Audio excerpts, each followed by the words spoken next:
Harihi Om. Sham no mitrasyam varunaha.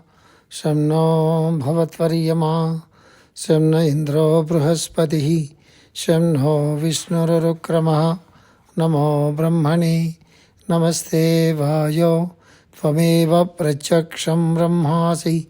Tvameva prachaksham brahma vadishyami. Rutam vadishyami. Satyam vadishyami. Tanmamavatu. Tadvaktaramavatu. Avatu mam. Avatu vaktaram. Om Shanti Shanti Shanti. This is the lesson number 101. Now we are going into a very deep, interesting subject and very important subject also in the mundane astrology or predictive astrology or in spiritual astrology. The planets and karma. This is the most important aspect in astrology to understand about the karma, a relationship between the karma and the planets, how planets indicate the karma. Karma means our previous karma or present karma, what is there in our horoscope, what are the planets who are indicating our good karma and the bad karma, and how to program our life to get rid of the bad karma, what we had from your previous births, and how to do a good karma which will help us in our future births or in this birth. So this is a very important aspect and subject in spiritual astrology or in predictive astrology. Master explained in a very, very beautiful way with very beautiful examples. So now we are going into the subject. This is the question. What the question is, can planets be malefic? Can planets be malefic or can planets be benefic?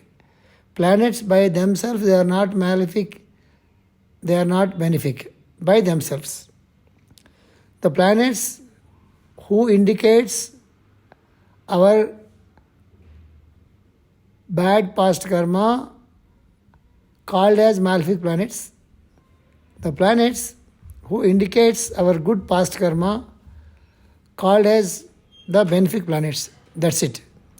Planets by themselves, they are neither malefic or benefic. I explained to you in detail in our first level classes. Then let us try to understand. This is a very deep subject. That is number one. Most of the things I explained to you in my previous lessons, but Master consolidated here very beautifully. We have the physical plane, the astral plane, and the mental plane of a being. So here Master is going to explain to you the 7 planes in the man. What are the 7 planes? The first is the physical plane, second is the astral plane, third is the mental plane, and fourth is the buddhic plane, fifth is the nirvanic plane, sixth is the paranirvanic plane, and seventh is the mahaparanirvanic plane. If you are familiar with any theosophical book, any theosophical literature, by this time I think you know about all these things, about the 7 planes. Or if you read the books of Master E.K., he explained in those books many times. Or if you read Master KPK's books also, there also I think he explained in a beautiful way. Even otherwise, if you go through the lecture of Master E.K., the journey of the soul, in that lecture also Master explained very beautifully about the 7 planes. Okay, let us. He mentioned about the 7 planes here. They are the first 3. The next we know is of the buddhic plane. The 3 form the lower principle. What are the 3? Physical plane, astral plane, and the mental plane. These 3 form the lower principle. The next we know as the buddhic plane, The fifth, sixth, and seventh planes are nirvanic, paranirvanic, and the mahaparanirvanic, the paranirvanic. They are the higher principles of nature. These lower principles have what we call polarities. From the Buddhic plane, you will enter into the higher mind that is pure, so you will have pure thought and pure intelligence and pure love. In the lower principles, in the physical plane, in the astral plane, and the mental plane, in the three principles, you will find the polarities. When once we enter into the Buddhic plane and the nirvanic, paranirvanic, and mahaparanirvanic planes, they are the higher principles in the man. Into the higher mind that is pure, you will have pure thought and pure intelligence and pure love. A pure thought is different from a thought. A pure intelligence is different from the ordinary intelligence. And a pure love is different from the love what we generally call, it is mingled with the emotions. So, the fifth and the fourth and the fifth principles form the soul mechanism. What is the fourth and fifth? Buddhic plane and nirvanic plane. These two form the soul mechanism. 1, 2, and 3, physical plane, astral plane, and mental plane. These are the lower principles. Fourth and fifth, the Buddhic and nirvanic planes, they form the soul mechanism. What is the soul mechanism? Master is explaining here very beautifully. What is the soul mechanism means? Those who live in a group work live within fourth and fifth principles.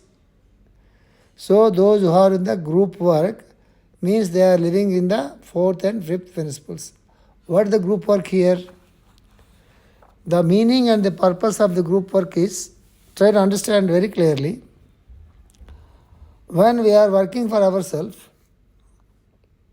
or when we are working for our own benefit, or when we are working for our own desires and needs or ambitions, we behave in a different way. There we show a lot of competition, lot of intellect, sometimes jealousies, sometimes fights, sometimes arguments, sometimes some sort of selfishness or possessiveness, or we show ego sometimes. Like that, it depends upon the attitude of the individual when it comes to the individual side of nature, when we live for ourselves. Suppose we are 10 people, 20 people, or 30 people, or 100 people, or 200 people come together and we are working for a common cause, a common good cause, either to protect the nature or to help the people who are in need, or to fight for the nation, anything.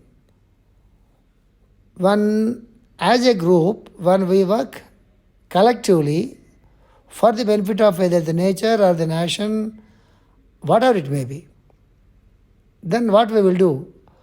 We think collective way, we collect the money in a collective way, we use all our intelligences in a collective way, we think in a collective way, because we are all of us, we put our ego aside, we put our individuality aside, our own point of view, we put it aside, and then all of us, we gather all our intelligences, all our resources, everything what we have, everyone contribute there for the benefit of the others. This is what we call the real group work. If we form as a group, even though we don't leave our egos, then it is not a group work. In the groups also we fight as individuals with individuals. That is not the group work. The purpose of the group work is to put the ego outside and aside, and we work with a collective mind, with a group mind, with a common mind. That's how we have to grow from individual consciousness to the group consciousness. When we enter into the fourth and fifth principles, that is the meaning of it. When we enter into the fourth and fifth principles, form the soul mechanism. Those who live in group work live with fourth and fifth principles. Those who live in dedicating their work towards the planet, for example, the planet Earth, they are working with the Deva kingdom. When once we work as a group for the welfare of the fellow beings and humanity, then what happens? We try to work with the same group spirit towards the planet. For example, the planet Earth, they are working with the Deva kingdom. Then they think a little bit high and they try to work for the nature. They try to work for the Earth globe where we are living, not only human beings, all the beings. So many beings, they are living on this earth. Earth is a source for all of us to live. So they work for the nature and earth. That is the next step. Those who are working for the nature, are working for the earth planet, means they are working with the Deva kingdom. They live in the fourth, fifth and sixth principles. So they live simultaneously in the fourth, fifth and sixth principles. In the next stage, their consciousness is tuned with the solar system. For example, to cite a few great personalities, we had Lord Krishna, the Buddha and the Christ. So they have the seventh plane in their consciousness. So these are the general possibilities of being that lives in the physical world. So when once they cross the sixth plane and enter into the seventh plane, what happens? The next day their consciousness is tuned with the solar system. So what the next stage of the earth is the solar system. Their consciousness will become one with the solar consciousness, or they will have the tuning with the solar consciousness and they work as the solar principles. This is beyond the Deva kingdom. Master is telling us, example is Lord Krishna or Buddha or Christ or any great being or great incarnation. This is how they also take the human births. Even though they are in the human body, they work with the seventh principle. This is so simple. You see how beautifully explained. It is a so simple explanation. And in the next lesson, we will go to the next part. Swasti prajabhya paripalayantam nyayena margena mahi mahishaha gobrahmanebhya somastu nityam lokaha samastaha sukhino bhavantu. Om Shanti Shanti Shanti.